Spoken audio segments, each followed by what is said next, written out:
It's an Arizona flag. And the Arizona Wildcats are headed to the Final Four.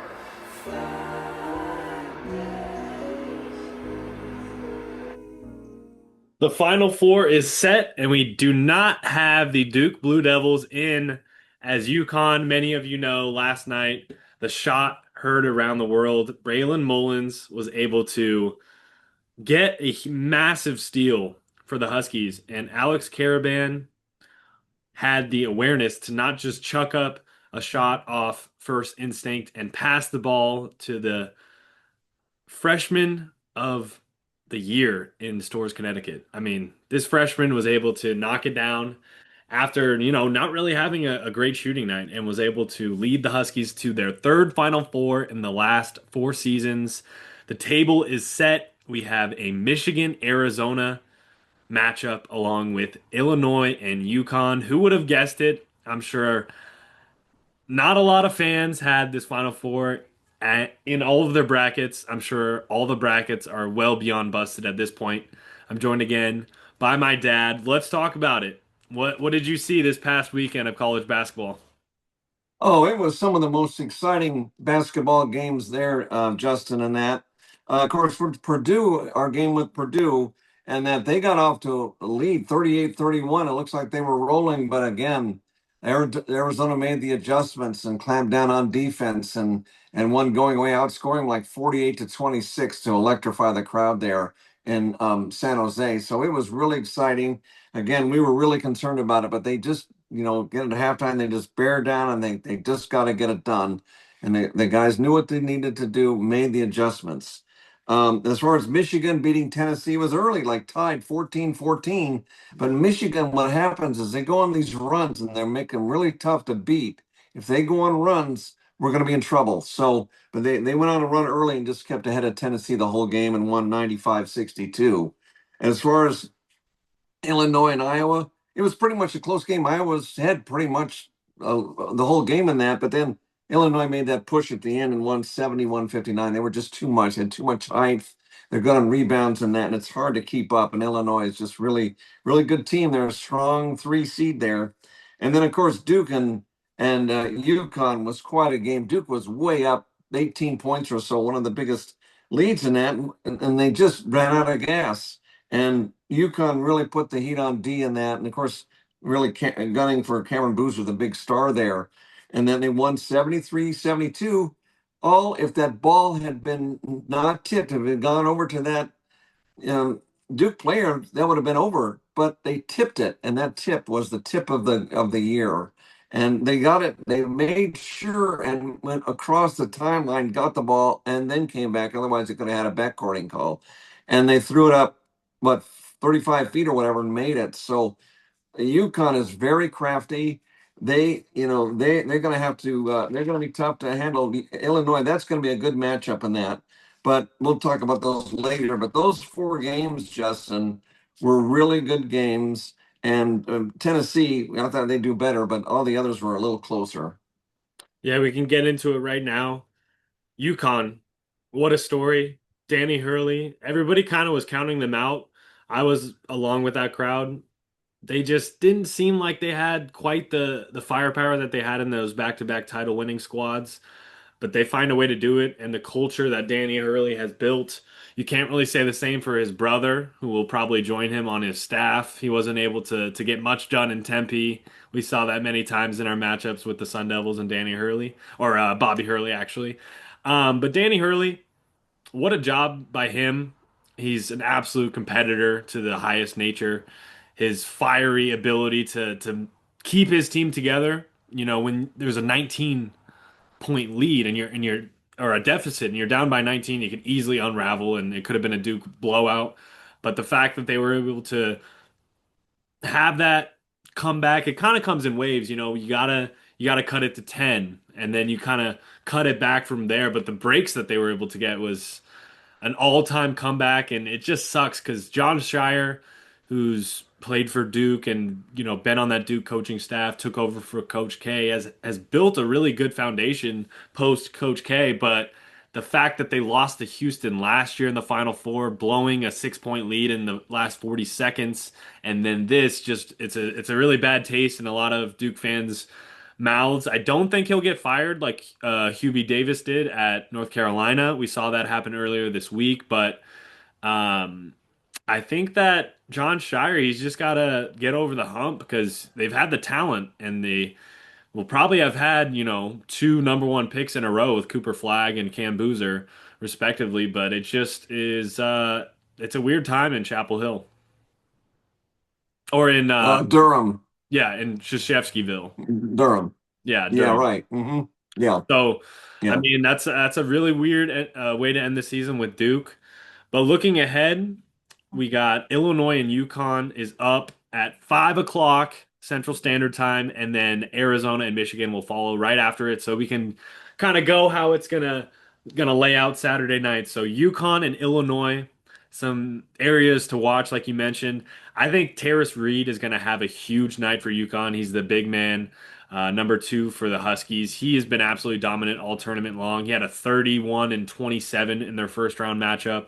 And then Caravan, who really would have been it really would have been a black cloud over him. He was really struggling. He started out, I think he was like 0 for 7 from the field. Just wasn't hitting much. He did hit a really clutch three down the stretch. He's going to be a huge player as well, solo ball of their backcourt as well. And then Braylon Mullins coming in as a freshman, hitting one of the shots that he'll be remembered forever. Um, I think either team could win this. I really do think it's a coin flip. I think both games are coin flips. Obviously, we have a little bit more of a bias in the latter game on Saturday evening. And then on the other side, Illinois, Stojakovic, Peja Stojakovic's son is on the squad. Cal Berkeley, he used to play for them and transferred to a bigger basketball school in Illinois. And Cal, it's a tough day for them because they had Fernando Mendoza and Andre Stojakovic on campus at the same time, and they lost both of them to Big Ten schools who would go on to have success. We had Indiana winning it all, and Illinois very much could win it all as well. What are you liking from that Illinois and UConn matchup Saturday night? Oh, it's going to be a real battle in that. Of course, Illinois has the size and all, and if they out rebound teams usually 10 boards a game, and they're really good on D. If they hold a team under 40, they should win. So just check their defense, and if they can hold them down, they should take UConn. Although UConn did win, they did play earlier, and they beat them 74-61. And we have seen teams beat it twice, like we beat Iowa State twice, we beat Houston twice, things like that. So they can beat them again. And that usually in football, it's usually the other way around. It's tough to beat a team twice in football. But in basketball, it has happened where they beat them twice. But Illinois got a lot of diversity. It's not just a one-man team. A lot of good players there. And they've got a good chance. Again, locked down on defense. Connecticut, though, is playing with a lot of confidence and swagger because they can cook down Duke and can come from behind. So if Illinois gets a lead, they cannot let off the gas because you can tell UConn has come back in that with Caravan leading the way. And of course, you mentioned about Reed, their guy under the boards there and that. I know But you like all Illinois has the got some good international. guys too. I know you like all the international flavor on the Fighting Illini. They got all the itches. They got all the is Eastern Europeans on their rosters. You got Uh-huh. Stokovic, you got Mirkovic, you got Ivisic, you got the Ivisic brothers, you got Petrovic. It's like a United Nations meeting on that team. Right. They also have that Kenton Wagler, their star guard too. He's He's pretty probably going to good, be a man. lottery pick. They So, think it'll be Burries, Acuff, and Wagler fighting for that 5, 6, and 7 draft pick. So he's a stud freshman. I mean, 40% from three. He's got to be mentioned. If they're going to win, it has to be a team effort. Kylan Boswell, a former Wildcats, also on the Illini squad, and I just think it'll really come down to coaching. I think if we have to give kind of a prediction, I think it'll be close, but I can kind of see it being similar to their matchup earlier in the season with UConn winning. I kind of see it not being a super close game. I think I could see UConn winning that one by I'd probably give it a uh 5 point advantage. So I'd probably say like 70-65 UConn. That's a good prediction. I was thinking about there too. If UConn hits their threes, they think they hit them better than Illinois, and they should win a close one. So I wouldn't be surprised. It's like a 5 point game, like you say, and that. So, but it's going to be a good one. And the start out, that's the early game in that. But then ours is later. But yeah, that UConn Illinois game, I'm looking forward to. What we really want to get into and really dig our heels in, we got, as of right now, according to some places, Illinois is favored by 2.5, and Michigan in some places is favored by 1.5. So it's going to be a bloodbath in Houston or in Indianapolis, actually. Mhm. Coming from Houston, the Wildcat fans, I've seen videos. They were absolutely flooding the streets around McHale. They gave a huge welcome to the whole team bus as they got off the bus. Koa Pete, Burries, everybody was so excited. LeBron was showing us some love as his son Bryce is on the squad as well. This is one of the most beloved teams in Tucson of the 21st century. They had the beloved 2001 squad, the 97 squad, the 88 squad. Where does this kind of stack up in terms of the Tucson faithful, and what do you think this team, no matter the outcome of the game Saturday or potentially on Monday night, where do you think this team stacks up in terms of legacy? I mean, we've been season ticket holders of their football squad for over 100 years, so we've seen a lot of games and a lot of football games, a lot of basketball games. Where does this team kind of will lay out? They kind of have to win it all, right? Well, yeah, that would help because 97's team, even though that's a much beloved team, they didn't win the pack, either the tournament or the regular season, but they slipped in and beat like South Alabama and College of Charleston and KU and Providence and North Carolina and Kentucky were the teams we all beat, and they were all close scores, as I pointed out. But it was close, but they're beloved for doing it. But 88's team made it to the Final Four. They're really a beloved team, and then the 14 and the 13 and those are pretty beloved too. But this one ranks, I think, in the top three already because those guys are really good and they're getting a lot of notoriety. These national sportscasters and announcers are really raving them up big. So it's not just everybody from Tucson. The national scene is like these guys are really good, and the coaches that we play against, they're saying nice things too. So we're getting a lot of love from everybody. That this is our chance to go, and we've got a good chance. And we haven't lost when we're fully healthy. We've been undefeated when we're perfectly healthy. So that's a good possibility that we can do it and that. But there was one team I did want to mention. You want me to do a history at the end of the video, right? You could We'll do have a little, or yeah, because it. I got something on each team's history, and I can go over that now if you want. Yep. Okay, the U of A, I did want to mention about the 114-109 win over UNLV in 1976. I brought it up on the last show. That was overtime, and we beat Arkansas. We got 109. That was in the regulation, and that was the most points. I'm not sure what our regulation score was. I couldn't find it, but we scored 114. But that team had really good players: Herman Harris, Phil Taylor, Jim Rappas, Bob Elliott, Al Fleming, Gilbert Miles, and Len Gordy were some of the big stars then. But we did not have Coniel Norman or Eric Money. They were in the first freshman class in 73, but they only played 2 years. And my dad always says if those guys had stayed the whole 4 years, we would have won the national championship in 76 and that. And nobody talks about that team. Of course, most of the podcasters are younger than that. But that's one that's been kind of forgotten, and that's one that people should remember that was really a good team. And we won the WAC, and we played UCLA at Poly, and that was really a little too tough. But I think if we had popcorn, and Eric Money's nickname was Dollar Bill, so if we had popcorn and Dollar Bill, we probably could have won it. But at least we made it to the Elite Eight that year, and I hope that team is remembered. And that was the early days of Fred Snowden. He had some really exciting teams, and that's when McHale first opened in 73. So that was the history for Arizona. Michigan, the main thing I wanted to bring up is that 89 team. Steve Fisher had to take it over. And Bo Schembechler says a Michigan man is going to coach the Michigan team and wouldn't allow Bill Frieder to coach because he left for ASU. And Glenn Rice was their big star. And they won the national title. That's their only one. And they had the Fab Five came a couple of years later, Ray Jackson and Jimmy King and Juan Howard and Jalen Rose and Chris Chris Webber Webber. and them. Right. And they were runner-up to Duke in 91 and runner-up to UNC in 92. So it's that close. So really good players. But that was the one thing about Michigan. And UConn, what I wanted to bring up is they won 6 titles. After U of A won in 97, UConn's won 6. So that would be something if we could, that would be neat if we can get the numbers like they did. 99, 04, and 11, Jim Calhoun was their coach.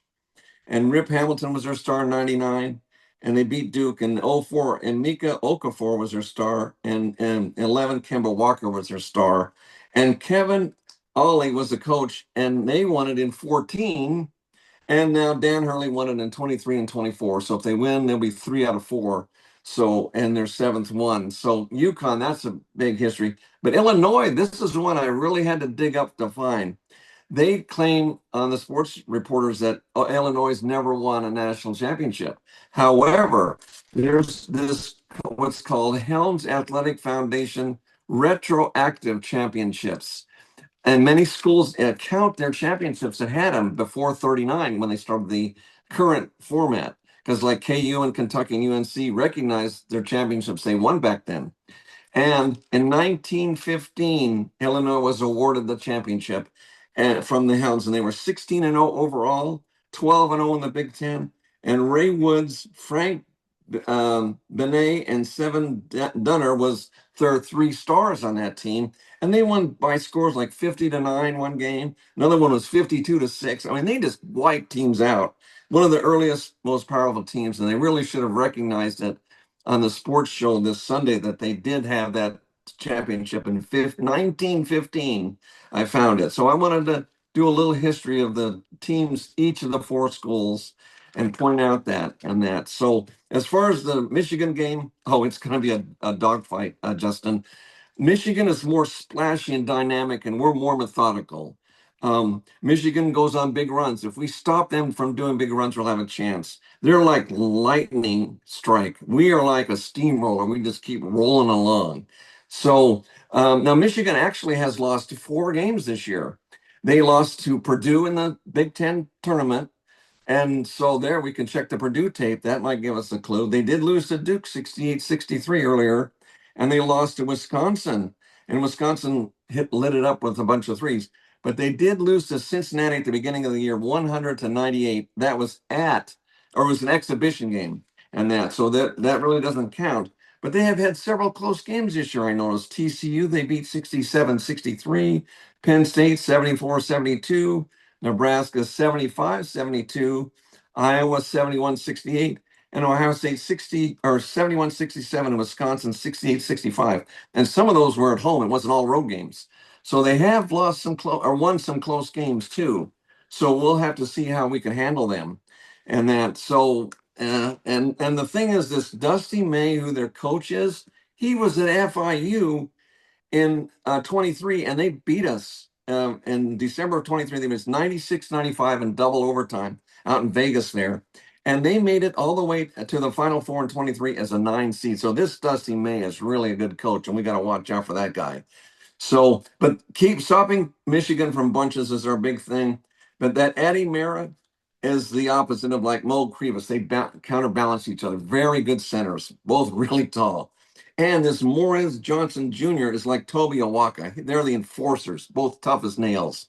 They kind of counterbalance each other on that. So loaded up with talent and depth, both of them are. Arizona, I think, has a good chance if they score relentlessly. Michigan tends to be more splashy, and we're more methodical. And Michigan again goes on big runs, and we just steamroll on that. So it's going to be tough. We'll see. Check videos of them to see how we can study and be able to deal with Michigan. But if we stop their runs, we've got a chance. We have the reputation of having no weaknesses at all, and I think Michigan will probably lead early. We'll come back and simply wear them out and win by about 5 points or maybe 7 points because we don't lose when we're fully healthy. So somehow we just wear teams out. Our guys are just so strong, and you can't zero in on anybody as far as Arizona. Michigan has some of them are pretty good scorers in that, but Arizona, you just can't key on anybody. You put a blanket on Del Orso, somebody else will score, as an example. So that's what I'm thinking about the Michigan game, is that we can do it, but as long as we don't get Um, we have to play like lights out to do that, just to beat them by 5 points. Yeah, so with So, Michigan, I think, mhm, like you mentioned, Mara and Krivas is going to be a fascinating matchup to watch. mhm, Johnson and Awaka. Lendenborg is the key. He's their mhm. best player. He's Michigan's best player. I mean, he's, 35 years old, 45 years old. He's been in the college basketball forever. He was in the same recruiting class with Cade Cunningham in the 2020 recruiting class. So he's been in college forever. He was at the University of Alabama Birmingham. He was a stud in the same conference with Tulsa and all those teams, and then went to Michigan this season. Was paid a lot of money. He had some offers to go to Kentucky, schools like that. But this is his season to kind of ball out in Ann Arbor. We're shooting the same percentage from three as Michigan, 36%. We just don't shoot it as often. And I think that's one of the strengths of Arizona is we're just going to attack in the middle. I think one of the keys to us beating Purdue was getting Kaufman Wren in foul trouble. He was one of their best big men. Getting him in foul trouble was huge. I also think Purdue was a huge wake-up call because we kind of got punched in the mouth. And I think the moment at the very beginning seemed like it was a little bit too big for Burries. Bradley's been there, done that, so he was kind of the consistent force. I think Koa Pete really showed why he is like the heart and soul of this team with the energy that he brings, but also the talent. He plays one of the hardest with the rebounds, the inside force that he is. He's built like a defensive end. He was able to hit those fadeaways that really helped. The Delhi three, he kind of always comes in with a clutch three. Your guy was able to hit a huge three for us. I think for Michigan, the key to stopping them is just be physical. I think the physicality could really win us this game. Get Mara in foul trouble. I think if we just really attack their backcourt, we haven't really mentioned it. I mean, they have Elliot Cadeau, a transfer from North Carolina, who's has some experience, but I think we can get under his skin. McKenney as well, a freshman. I think we can get up, and if we're just physical, if Awaka's just dominating the glass, Krivas doesn't get into foul trouble, I think that could really spark it. Burries has to catch fire. I think one of the things with Arizona is, like you mentioned, the biggest key is our depth and the ability that we don't rely on one player. I think Michigan, if we see somebody, come off the bench, hit a couple threes, they could stay in the game. But if we kind of just really lock in and shut down Lendenborg like we shut down Acuff, it could be a totally different story. I know Braden Smith was torching us from downtown. I don't know if Lindenborg will do the same. I mean, he could hit a couple of threes here and there, but I think Arizona knows that this is it. The curse has already been broken. We've, reached that pedestal of getting to the Final Four. I think that's kind of why we were struggling against Purdue is the whole pressure of Tucson. We've waited for this for 25 years, and we kind of got the monkey off our back. We just have to put the foot on the gas because we can't let up. Because we know that Duke isn't going to be there. They were the only team I was worried about in this whole tournament, and now they're gone. We have to just get past Michigan, and then I think we can get past UConn, who I think we will face, and that'll kind of be a crowning of Tommy Lloyd as the face of college basketball. Because we've seen it's been Danny Hurley, back-to-back titles is no slouch, kind of like the Kirby Smart of the college basketball scene. Winning back-to-back is it's so hard to do. I mean, Tom Izzo, he hasn't won a national championship since like 2000, and he's looked at as, Mr. March. So Tommy Lloyd, this is his chance to really carry on the legacy that Lute built when he joined the staff as the head coach of Arizona in the 80s. So this is Tommy Lloyd's chance. I think he has that personality that you just want to build around. I mean, him, taking the microphone after in the post game interview and saying Lute is looking down on us, happy. Also, Bill Walton. I mean, you got to give a huge shout out to him. Just always endorsing the Pac-12. I'm sure him and Lute are, up there having good chats about basketball. So this is the time to do it, though. Like Arizona. I'm happy we made it to the Final Four, but the job's not finished, as the late great Kobe Bryant said. The job is not finished until we cut down those nets. So I think we just have to keep the pedal to the metal. Burries, he made himself a lot of money in that Purdue game because being up 13 and then him diving for that loose ball just shows that he has the skill but also the heart. And I think this is how we're going to win it all is we have the talent, but also we have the heart. And all these guys bust their butt every single night. So I think it's going to be tough and it's going to be a lot. I mean, I might have to call in on work Sunday because Saturday night's going to take it out of me. I don't know how many more of these games I can handle. Well, fortunately, get Monday off because that's when the national championship game is. But also, Justin, I wanted to bring out another thing is we're constantly reminded in Facebook they draw a line in the middle of the U.S. At Waco and Lawrence, and every team has won the championship east of Waco and Lawrence, and the West has zip. And so we're the whole West is pulling for us because we got to have somebody in the West. There aren't many teams in the West compared to the East. And so it would be huge, not only for the conference, we're winning it for the conference too, because the Big Ten got a bunch of teams in there, the SEC got a bunch of teams, and we were hoping to have Houston and Iowa State in the Final Four with us, but it didn't work out. So we're it. So we got to go as hard as we can for the West, for the Big 12, and also Justin on that Helms Athletic Foundation thing when I talked about it, but there's four Western teams that did win those helms. Washington State in 17, Montana State in 29, Wyoming in 34, and Stanford in 37. So we have others, like Oregon won the first bracket one when they had the first in 39. UTEP won it and when they were Texas Western in 66. UCLA won 12 of them. And of course, Arizona 97. Utah was runner up in 98. And there weren't many Western teams, but we get what we can. And so this could be a historic breakthrough to get another one. And that because, again, they remind us constantly of that. So hopefully we can do it. And everybody's excited. I know that. But Michigan is very formidable, and Illinois and UConn are very formidable too. So if we get past one, we're going to have to face one of the others. So they're all good teams, and we have to lock down all the time. Otherwise, we could lose. Who would you rather see in the title game, UConn or Illinois? They're so evenly matched, Justin. I cannot say because they're both so good, and we just have to take it as they come.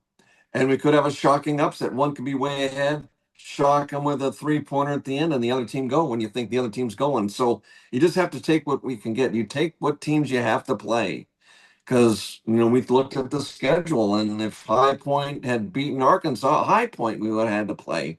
So you never know. And but they won that first game, but again, it's just hard to say who it is because we played like Providence in '97. They were like a 12 seed. We had to go to overtime.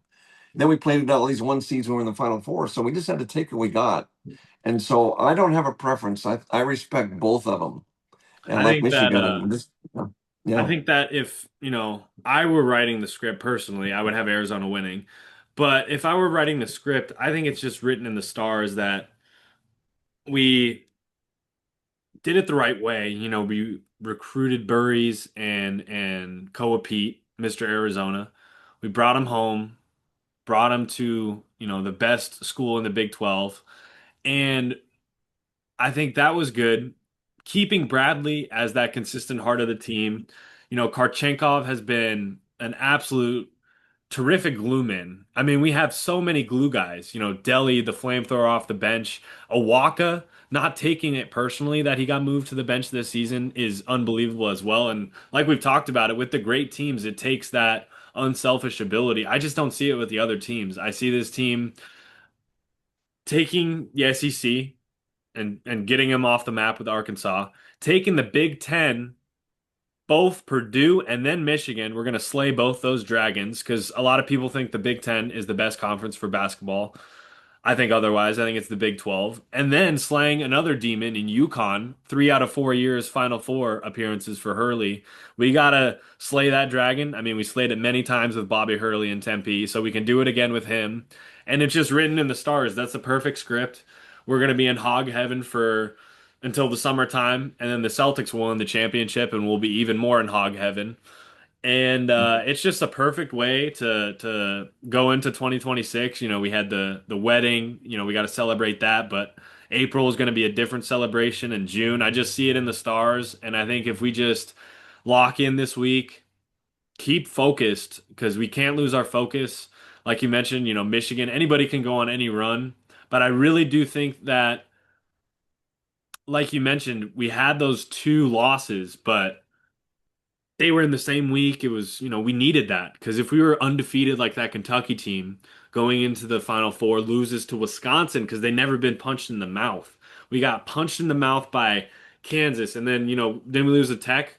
Kansas, Texas Tech. At home, yeah. And Yep. then that was a good punch in the mouth. And then second time's the charm. We just got punched in the face by Purdue. And the ability that they were able to rally around, that showed me we can win the title. Because before it was like, okay, we're gonna steamroll. We were beating these teams, we beat Arkansas handily, but we needed that punch in the mouth because I don't really think Michigan's been punched in the mouth. I mean, yeah, they lost to Purdue in the Big Ten tournament, but they haven't been punched in the mouth yet. I think they had it way too easy against Tennessee. They had it way too easy against Alabama and way too easy against St. Louis. And they think the West Coast, we don't really care about them. And I hope we just come out strong. We can't come out how we did against Purdue, or we're gonna lose.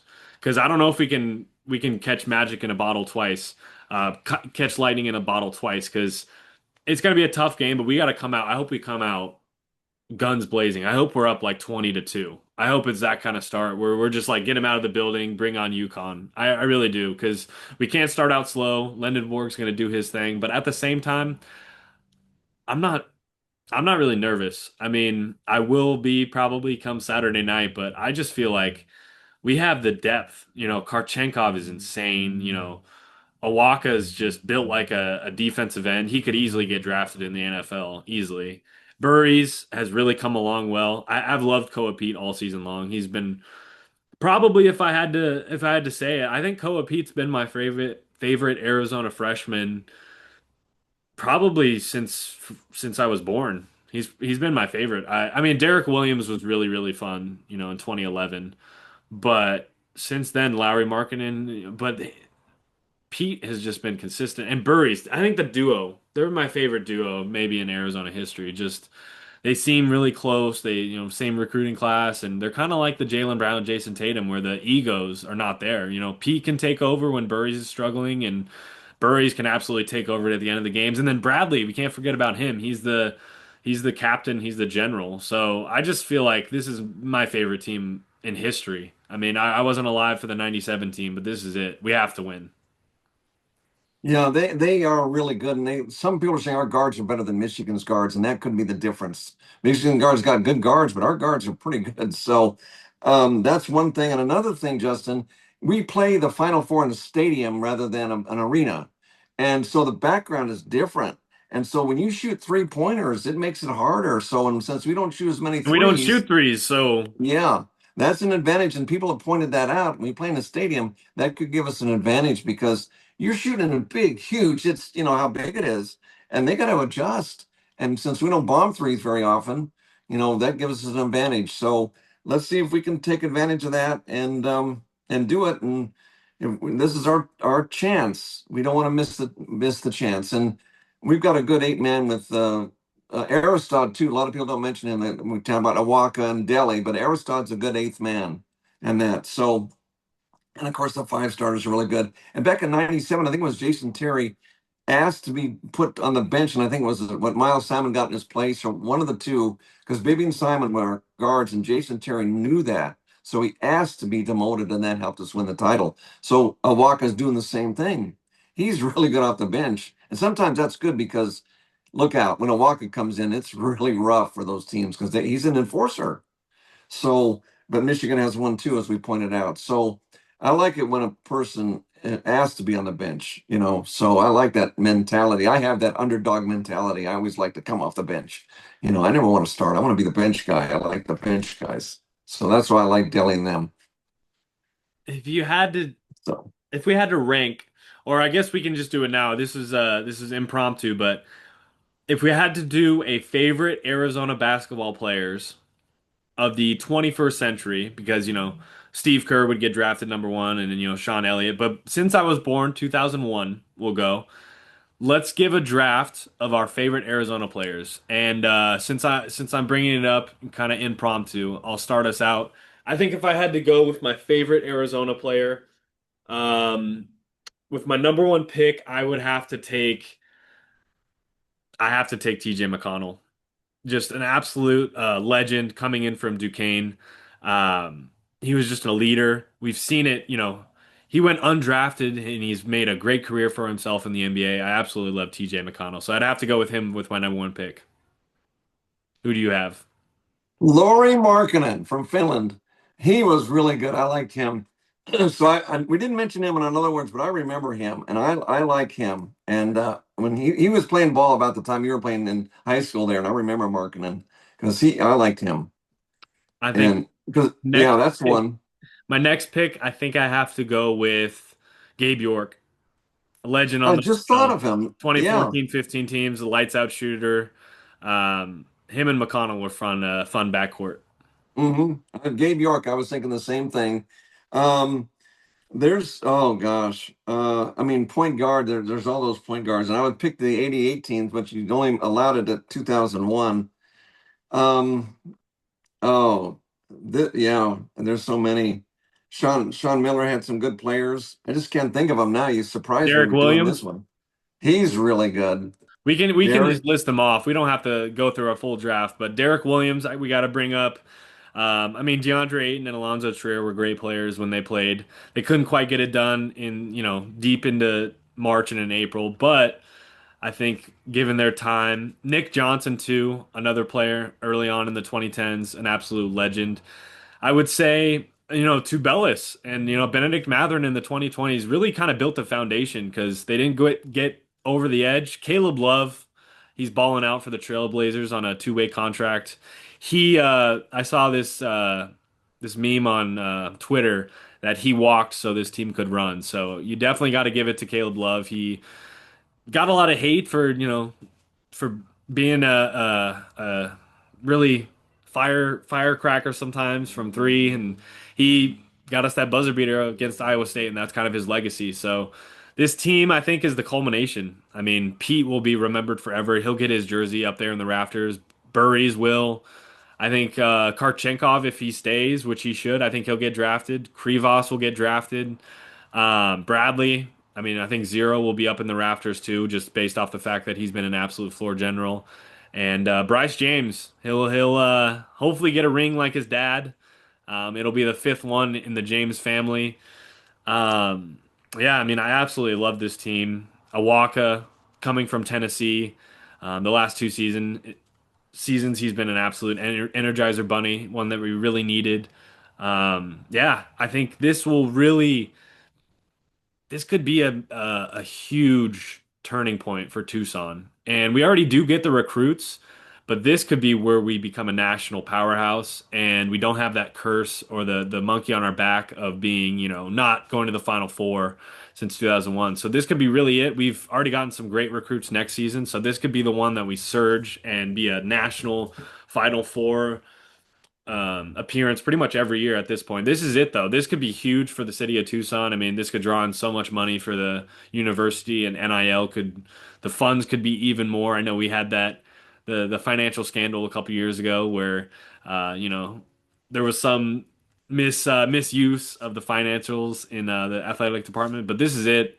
This is we already got the dark cloud out of Tucson. Now it's time for the sun to shine and Joe Namath he's been mentioned multiple times on this podcast, and I think I will guarantee victory Saturday and Monday night. We'll cut down the nets. Arizona will win it, our second national championship in school history. We will avenge all those demons that we've had since 1997. It's been 29 years in the making. This is it. This is our time to do it. And you heard it here on the Rombough Show. I have us winning it all. Any final words from the big man, Scotty? Well, this collectively, these guys will probably be, if that happens and you do your Broadway Joe in that, the whole team collectively will probably outshine all those names you listed simply because they did it, if they do it, because they're all so good. People just fell in love with the whole team and then notoriety all over the place, but they have to follow through and make it. So just hope they can hang tough for two games. And you do get your Broadway Joe twice. So, I mean, yeah, and again, I remember all the other past teams too, like we talked about. But we have had a slew of teams we just haven't quite gotten over the hump. But This is these it. guys, and the national media even said these guys are really good. This is the So Arizona Ass Kicking Invitational, and this has been the Rombo Show. Thanks for joining, Dad. thanks for having me again, Justin.